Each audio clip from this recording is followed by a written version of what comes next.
Salut Kiki, quelques détails en plus de ce Riley Raptor machin truc. Non, je dis des bêtises. Du Riley Splash, de bâche.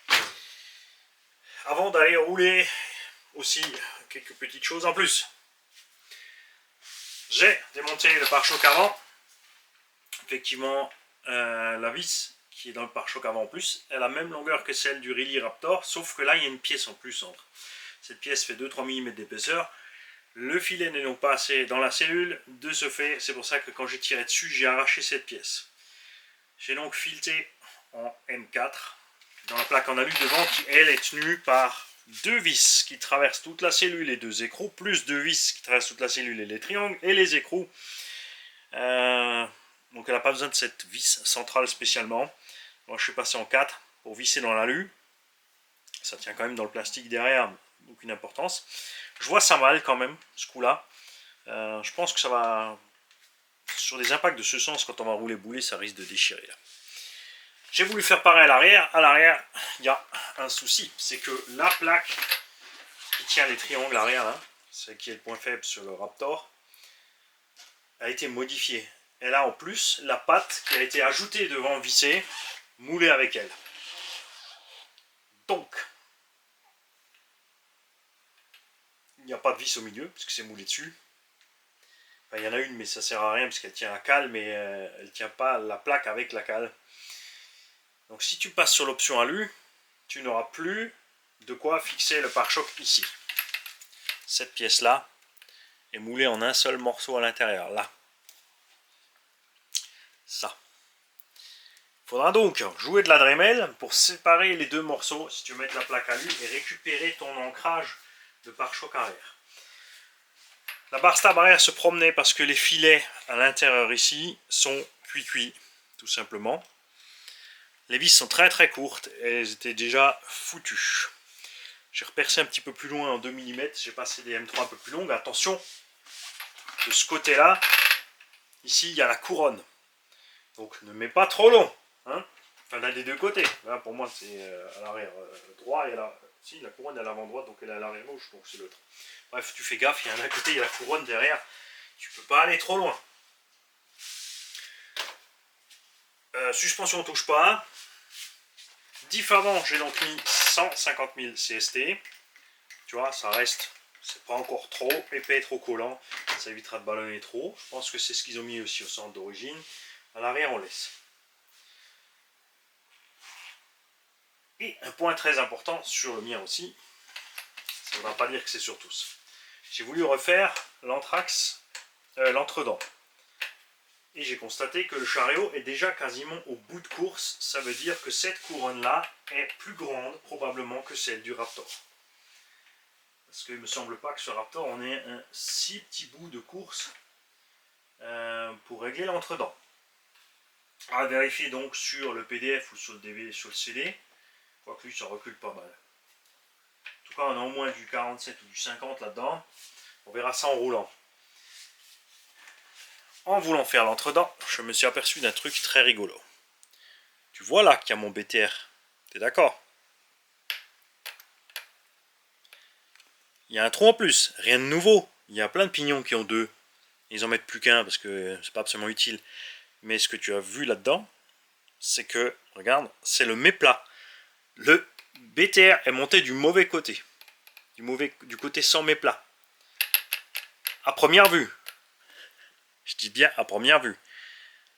Parce que la blague, c'est que j'ai deux méplats. Moi, je le vois par ici en haut. Vous ne verrez peut-être pas là. Par ici, je vois qu'il y a le méplat. Et en tournant mon axe moteur, il y a un méplat de l'autre côté aussi.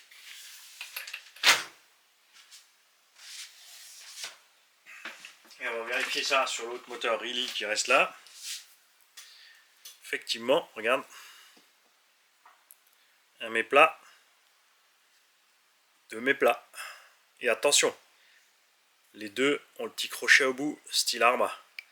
Donc méfiez-vous quand vous enlevez les BTR, il faut les enlever suffisamment pour pouvoir passer au-dessus. Parce que moi je me suis dit, mince, ça va pas aller. Ces petits détails, certains ne le verront pas, d'autres le verront et vont peut-être se poser des questions comme moi, disons, ouais. Il y a petit Pinois là, il a... Hein, t'es pas réveillé. D'un autre côté, si on faisait travailler autant ceux qui râlent toujours des productions chinoises, autant que les Chinois bossent, ils seraient déjà en train de chialer le lundi soir. Et on commençait le lundi matin. Sauf qu'il reste encore 7 jours à tirer de la semaine. Au même rythme. Bon, moi je mets les 2 BTR, j'ai mis à l'eau petite, comme ça je suis tranquille. Je vais donc faire mon entre-dents, parce que ça ne m'allait pas du tout comme c'était fait.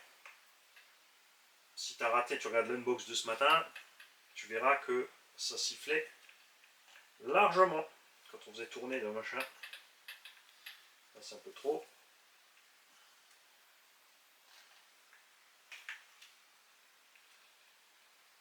Ça c'est ce qu'on avait. Là c'est trop. Dis, tu cherches les ennuis toi. Là c'est un peu mieux, mais ça risque de siffler encore. Je vais serrer qu'une seule et unique vis et on va faire le test et on va attaquer les choses à faire avant d'aller rouler niveau réglage électronique.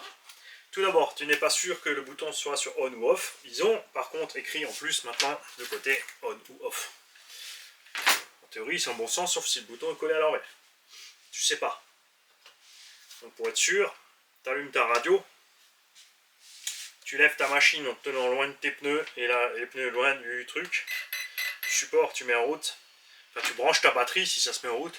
C'est sécurisé, normalement il se passe rien. En brushless, c'est au neutre tant qu'il n'y a pas de signal radio ni rien. Ou s'il ne trouve pas le neutre, de toute façon il va clignoter vite pour te dire que oh, le neutre n'est pas là. Il ne va rien se passer du tout. Mais prudence et maîtresse de sûreté. Tu t'assures que rien ne se passe de travers. Ça c'est fait. Le neutre a bien validé parce que le neutre a été bien fait en usine. Si ce n'a pas été bien fait, admettons que ton trim ici n'est pas bougé ou quoi que ce soit. Si c'est mal fait, il va se passer ça. Regarde, je vais volontairement accélérer et je vais mettre en route. Regarde, il ne veut rien savoir. Il clignote rouge pour te dire j'ai pas de signal de neutre ou pas de signal du tout. Si tu es dans ce cas-là, tu allumes ta radio, tu appuies sur le petit bouton ici, tu mets en route. Dès que ça bip, tu lâches. Tu laisses tout au neutre. Si tu as une radio programmable, tu t'assures toujours que l'ABS et tout ça soit éteint et que les dual rates soient à 100%. Tu appuies une fois, tu mets gaz, tu appuies encore une fois, tu mets frein, tu appuies encore une fois. Le véhicule est inerte pendant cette phase. Si tu n'es pas sûr, tu enlèves les roues. Tu peux pas débrancher les cosses moteurs parce que sinon tu n'auras pas le son. Alors, tu peux le faire en regardant les bips. Si tu enlèves une cosse moteur, il peut quand même se mettre en route. Mais il va bugger et tu risques d'endommager le matos. Le plus sûr reste d'enlever les roues ou le pignon moteur. Ça là, ça buglera tout seul. Mais comme tu veux monter à la petite, ça va être plus compliqué d'enlever ça que d'enlever les roues. Là on est en 4S. On est léger, tout va bien. On va régler le trim. On va s'assurer que la barre de Ackermann, et c'est le cas, est bien au centre ici. Cette barre s'appelle la barre de Ackermann là. Il faut que tu sois centré gauche-droite. Tu as toujours un peu de jeu évidemment. Pas de panique, c'est normal. Si tu n'es pas au centre et que ton trim, tu mets ton trim là-bas à 0, tu règles ici jusqu'à ce que tu sois bien centré. Après seulement, si tu as une roue qui est vraiment à l'ouest par rapport à l'autre, tu règles ici. Ensuite, il y a la question sur les engins comme ça où tu peux constater qu'en l'air on a les roues comme ça, comprimé on a les roues comme ça. Et à quel moment je fais mon réglage? Parce que tu vois là, on a du pincement quand on comprime et de l'ouverture à l'axel. Donc je dirais que tu comprimes un coup, tu relâches le truc. Tu règles ça à peu près. Tu as des jeux partout, tu vois. C'est pas vraiment sûr, hein. Celui-là qui se balade un peu plus, on va le resserrer. Il y a des écrous mid-stop de l'autre côté. Attention, ne serrez surtout pas trop ces trucs. Si vous serrez trop fort les vis et les écrous qui traversent les triangles, vous allez coincer les triangles. Résultat, suspension va mal fonctionner. Ça va mal se passer. Alors.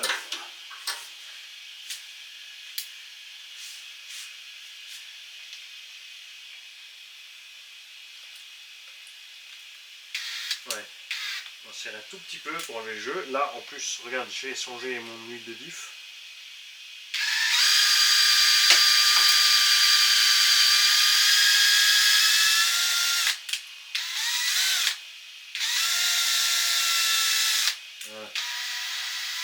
c'est assez marrant parce que tu as 3 trous dans la cellule. La vis est au point le plus haut, mais derrière au point le plus bas.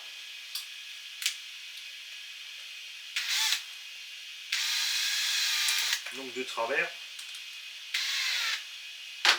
Ok. Tout fonctionne encore libre, il n'y a pas de problème.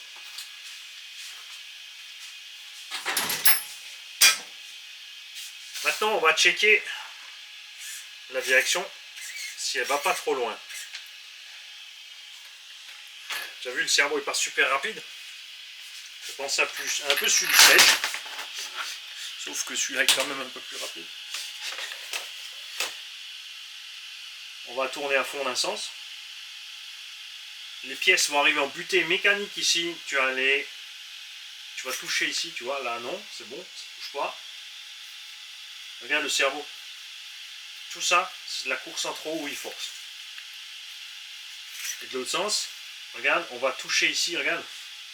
On touche là. Et ça force. On va donc diminuer le dual rate de la direction. On va braquer à fond d'un côté. Voilà. Et on va appuyer sur moins. Tu vois? Regarde.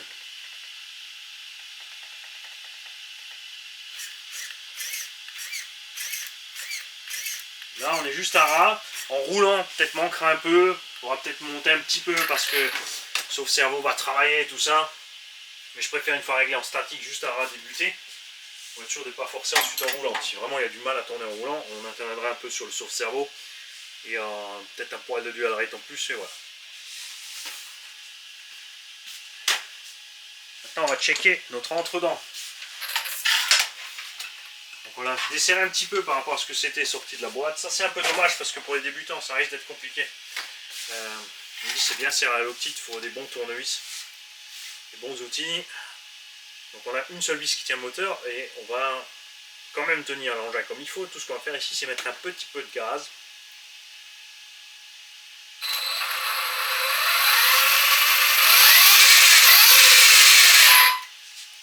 Ça fonctionne bien. Attention, la radio est allumée. Donc tu ne fais pas tomber, tu t'assures qu'il n'y a pas un tuyau à côté. Ça, c'est le piège. Quand tu es dehors, le petit il prend le truc par terre, et bam bam, il met gaz et toi tu as les doigts dedans. Voilà, on va sécuriser le moteur. Tu fais gaffe aussi au câble du Vario ici, celui-là. D'origine, il est trop serré. Il est complètement coincé dedans. Le problème, quand tu mets ta batterie ici, tu l'écrabouilles, tu le coinces. Donc tu fais gaffe, tu le sors un peu de la boîte radio. Là, j'ai sorti facilement 1 cm ou 2.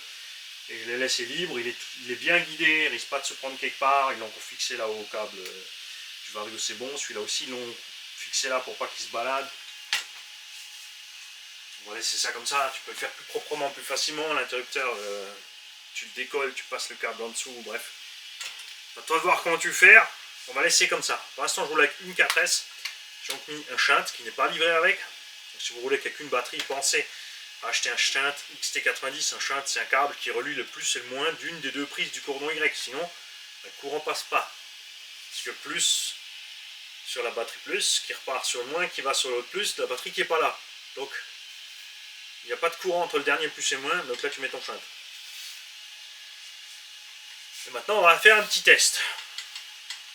On va accélérer doucement jusqu'à plein gaz. On va voir ce qui se passe avec les pneus. On va enlever la frimousse.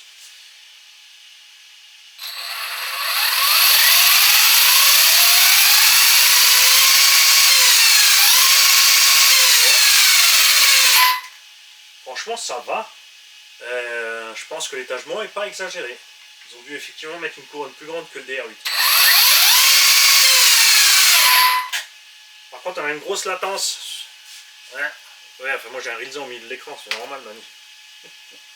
Ils n'ont pas un Rilsan au milieu, ils ont fixé leur écran normal au mur. Je t'assure, j'ai un écran derrière la caméra, j'ai un Rilsan de 2 mètres qui tient l'écran à l'étagère. Regarde. Tu vois tout ça? Tout ça c'est mort. Le frein c'est pareil.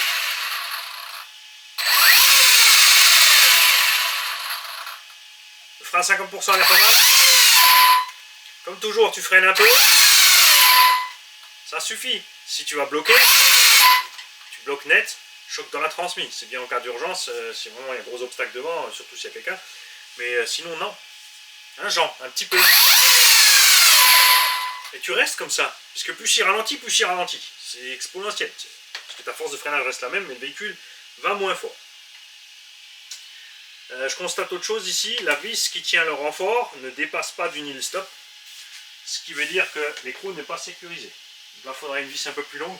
Là, il y a des petits trucs comme ça, hein, qui ne sont pas super bien faits. À ce prix-là. Il y a des grandes marques qui ont fait pire à bien plus cher. On est tous d'accord sur ça. Maintenant, il n'y a plus qu'à essayer. En tout cas, je suis surpris. Ça ballonne pas plus que ça. Alors, ce qu'on va faire maintenant, on va bloquer une roue.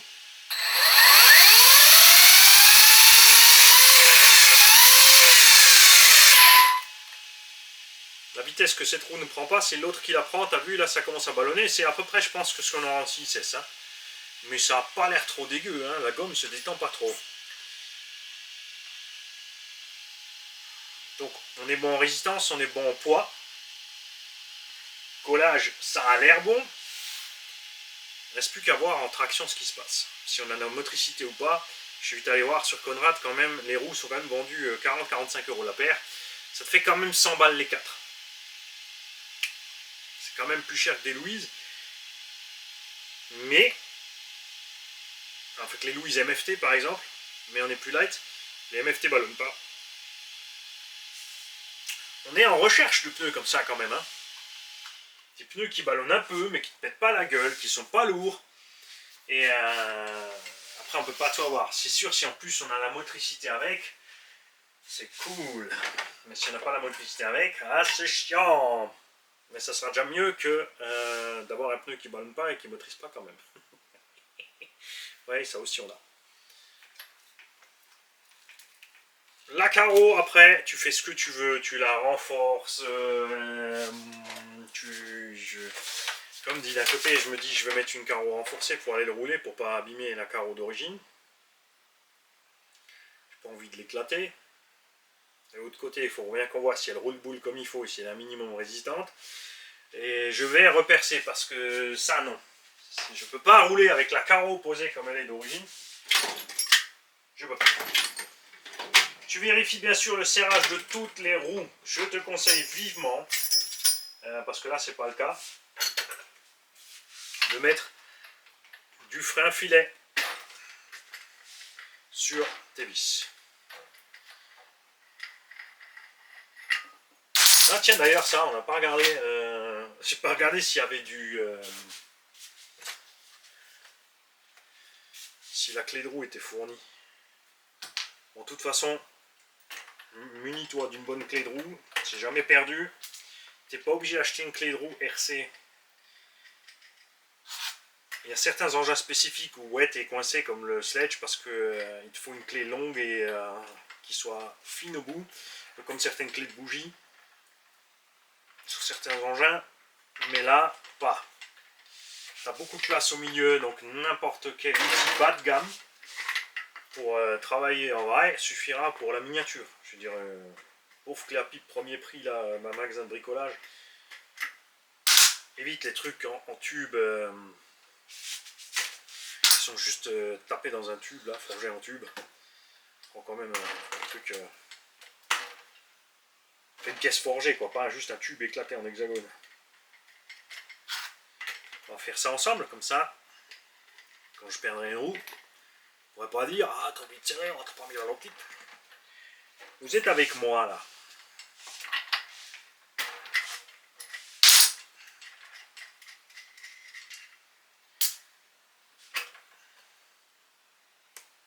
J'aime bien les hexagones. Axe de 2,8, hein, 2,5, 2,5. Donc ça c'est cool, parce que ça veut dire qu'on peut les percer à 3 pour les mettre sur d'autres engins. J'apprécie que le filet soit long. Je pense que je vais récupérer les comme ça pour mettre sur le REVO 2.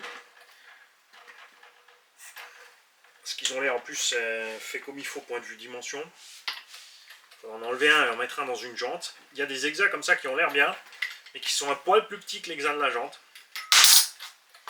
Résultat, c'est Mimi, c'est Rara, c'est la mémerde, ça tourne trop facilement.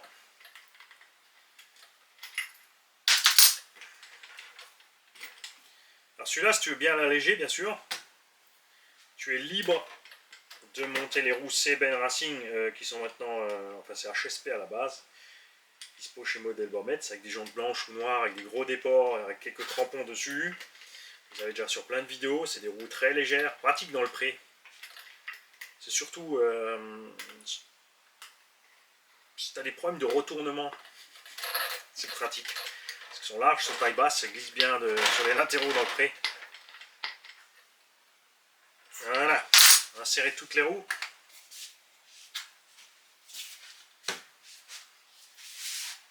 J'ai pas été à la radio, pas bien. Et je vais de ce pas percer la carreau. Je t'explique pourquoi. Parce qu'elle est posée là d'origine. C'est moche. C'est moche. Et on va la mettre par ici, tout simplement. Alors, tu peux mettre de la peinture sur tes plots, poser ta carreau, parce que c'est pas transparent. Nous, on va aller. Je vais être à ras de la tâche là devant. J'ai déjà les trous, donc j'ai juste à me mettre en face. La petite tache, elle est là. Comment ça, la grosse tache est derrière la carreau? Je voudrais... Voilà. Un transforme en gruyère, mais bon. C'est trop horrible. Parce que c'est comme ça, on choisit notre véhicule parce qu'il nous plaît esthétiquement. Après, certains diront, ouais, mais tu peux acheter celui-là avec la carreau de celui-là. Mais ouais, mais ça, plus ça, plus ça, plus ça, t'es toujours au même point. À la fin, c'est beaucoup plus cher que prévu. Alors, 370 à 380 € la machine là. Tu prévois 2 accus par exemple Gen6 Bashing Superlight. Le lien est à la fin de la vidéo. Sur la vidéo. Ah, il y a un petit lien, tu cliques dessus, tu tombes sur la page Gen6. Je soutiens Gen6 parce que je le vaux bien. Non, sérieusement, ça fait longtemps que je roule avec eux maintenant. J'ai essayé d'autres batteries au fur et à mesure, chaque fois je reviens sur eux. Moi ça me plaît, qualité-prix, sur les bashings, surtout 3S, 4S pour le poids. On est vraiment bien. Voilà ce que ça donne quand la carreau est au bon endroit. C'est quand même beaucoup mieux.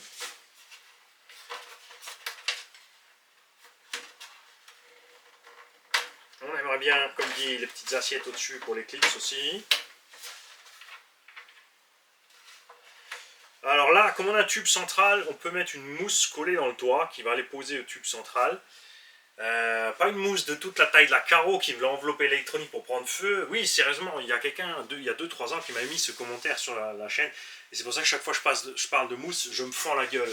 Oui, je me fous de toi. Évidemment, je me fous de ta gueule. C'est toi qui l'as sorti la connerie, c'est pas moi. Le gars il te sort, ouais vas-y, si tu mets la mousse en dessous, comment l'air elle arrive à l'électronique, tu vas tout cramer, On parle d'une mousse dure qui sera collée là, un petit carré de 4 par 4 qui va juste buter sur le tube. J'ai pas dit, on prend de la mousse expansive et on remplit et on attend d'avoir tout fourré et on recoupe au niveau des ailes. Oh, t'as bouché dedans, ça peut plus s'écraser. Il y en a, ils vont vraiment pas bien sur le net. Et voilà, donc je vais peut-être faire ça pour éviter de la massacrer. C'est vrai que les supports sont flex, mais bon, il faut un paquet quand même. On arrive à peu près au milieu du lettrage là. Il faut 5 cm de mousse. Ça va faire beaucoup. Ouais, j'ai peut-être ça qui traite grâce à Jam Jam. Donc, tu checkes les roues, tu checkes les serrages. Bar stop se balade pas. Pignon moteur, si BTR au bon endroit, s'il est dessus. Entre-dents, si ça colle, là on était bien trop serré. La carreau, tu fais ce que tu veux, tu déplaces ou pas. L'outil que j'ai utilisé s'appelle un alésoir, si tu en cherches un. Tu peux utiliser un forêt à bois pour percer l'excès, ça va très bien, tu as la petite pointe et après tu n'appuies pas, tu vas tout doucement et ça traverse propre. Si tu prends un forêt à métal tout de suite en diamètre 6 ou 7, ce qui va se passer c'est que tu vas arracher la matière en rentrant. Donc fais attention. Tu règles bien sûr la hauteur de caisse comme tu as envie, tes suspects comme tu as envie, ta hauteur de carreau comme tu as envie. Tu check vite le collage des roues. Rien de plus énervant d'arriver sur le terrain au bout de 5 minutes, d'avoir un pneu décollé, et t'es là, et t'as rien, et puis même si t'as la colle avec, de toute façon ça donne un massacre charmant sur le terrain. Oh la vache. Tu t'inquiètes pas des jeux, c'est pas très grave, ça a l'air impressionnant là, c'est vrai qu'on rigole, mais il va rien nous arriver sur le terrain. Si, regarde, regarde. Là on n'a pas de jeu sur les sphères, regarde celle-là elle a trop de jeu. Ça, on n'a pas vérifié. Pas bien, Manu. Pour régler ce jeu, il y a un écrou à l'intérieur. C'est bien qu'on soit tombé dessus.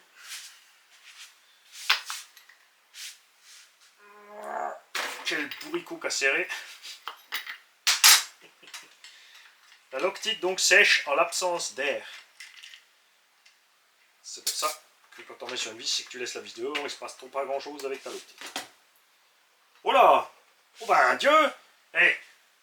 Alors là, fatal erreur si on était allé comme ça sur le terrain.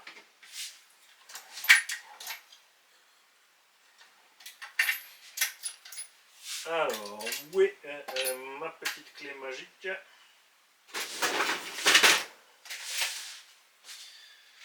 Alors, il faut avoir du jeu sur ces pièces-là, mais il ne faut pas que ça se balade. Là, regarde, elle n'est même pas dedans. C'est trop gros. Hop. Ouh! Eh! Ah ouais, ok. Oula! Il n'y a absolument rien qui tient cette vis. Et ben, ça, tu peux pas laisser comme ça. Ça veut dire qu'on va faire tous les côtés. Tu peux quand même mettre de la loctite, mais pas trop balèze. La bleue, ça passe. Ce qui marche bien aussi, c'est une espèce de petite bande blanche téflonnée pour les filetages des tuyaux à air comprimé et d'eau, tout ça.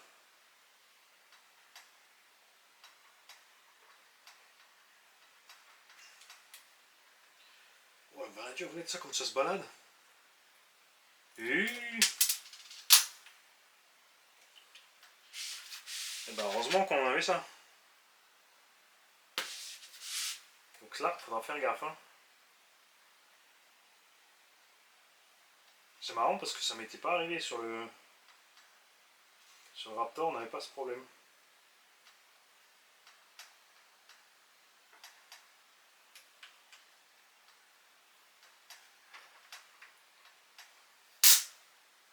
C'est marrant. C'est vraiment sorti tout seul. Alors, bien sûr, je vais faire l'autre côté hors caméra. On va pas rester à 3 plombs, on va faire la même chose. Vous avez vu comment ça se passe. Faut que tu aies un tout petit mini jeu. Donc la pièce doit pouvoir bouger librement. Mais faut pas que ça cogne parce que tu as trop de jeu.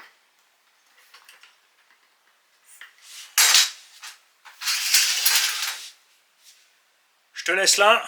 Et si tout va bien, j'aurai le temps de l'essayer cette semaine ou d'ici 15 jours. Soyez patients. Il y a déjà une chaîne RC française qui a fait un essai, mais c'est intégré dans une vidéo globale de présentation de la machine. Donc la vidéo est très courte, l'extrait dure 3 minutes, même pas de run, et on a une bizarre impression de tourner en boucle sur le même truc. Donc on va essayer de vous faire ça un peu plus détaillé. Enfin, comme d'hab, en montrant tout quoi. Ciao les gars.